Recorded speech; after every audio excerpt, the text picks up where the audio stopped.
tem um detalhe também importante que é, às vezes a criança manipula bastante o pipi e tem um inchaço do prepúcio, da pele. Sim. Então, cuidado, que isso não é parafimose, tá? Então, a gente, às vezes, aqui está falando da parafimose, assusta pai e mãe.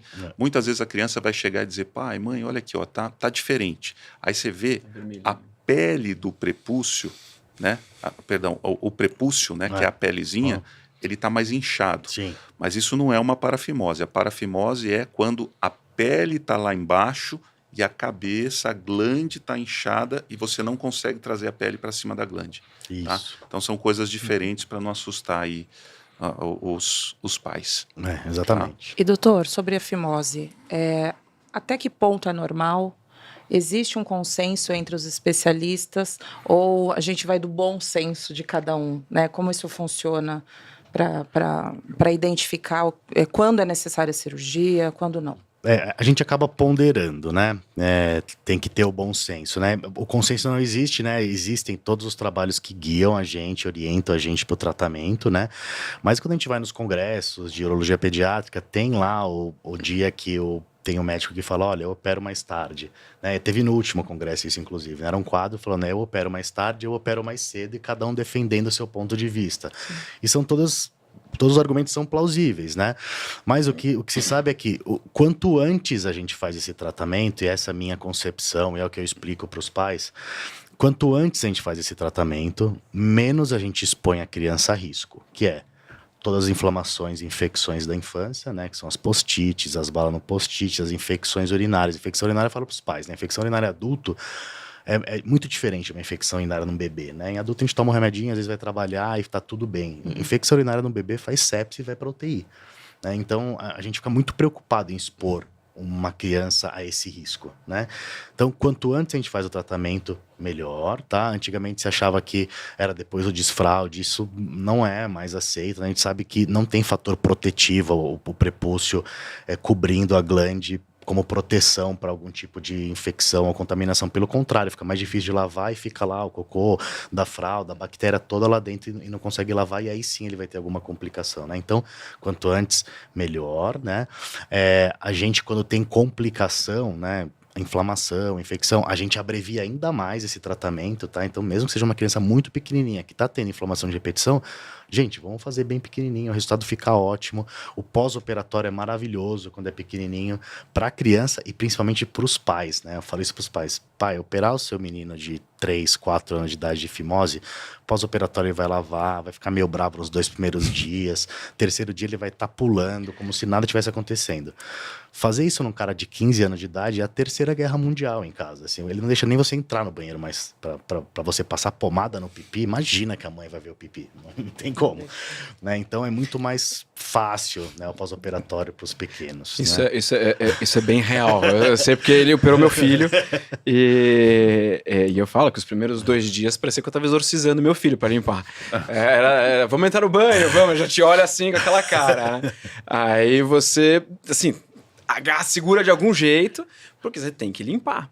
E o mais importante do pós-operatório da fimose é a limpeza local. Exatamente. Só que é muito difícil. Você imagina o menino, meu filho operou com 2 anos e meio, mais ou menos. É maravilhosa essa idade. É ótimo, mas os primeiros 2 dias, cara, ele parece um bagre ensaboado ali, rodando, e você não consegue limpar, porque ele realmente vai lutar com você. E é 48 horas. O terceiro dia... Tá tudo de boa. Parou de incomodar, né? Cicatrizou ali, já deu uma cicatrização inicial, ele já... Vira a chavinha. Vira a chavinha. E acabou, tá tudo bem, tudo tranquilo. Maravilha. E aí, só complementando, você fala quanto antes, melhor. E aí a gente entra na fimose do recém-nascido. Né? A gente sabe que existem questões religiosas e existem pessoas que querem. Às vezes eu tenho amigos, pacientes também que ligam. Doutor, vai nascer vai nascer meu filho. Qual que é a tua opinião sobre a fimose já do recém-nascido? O que é melhor? Eu não tenho opinião nenhuma. Eu prefiro que você passe com um uropediatra, pergunta para eles e eles te dão essa resposta. E aí, associando a isso, não sei se você faz do recém-nascido, se você indica, é até uma das coisas que a gente conhece é aquela técnica do Plastibell, né? O Plastibell versus a cirurgia clássica da circuncisão, né? Da postectomia, né? Sim.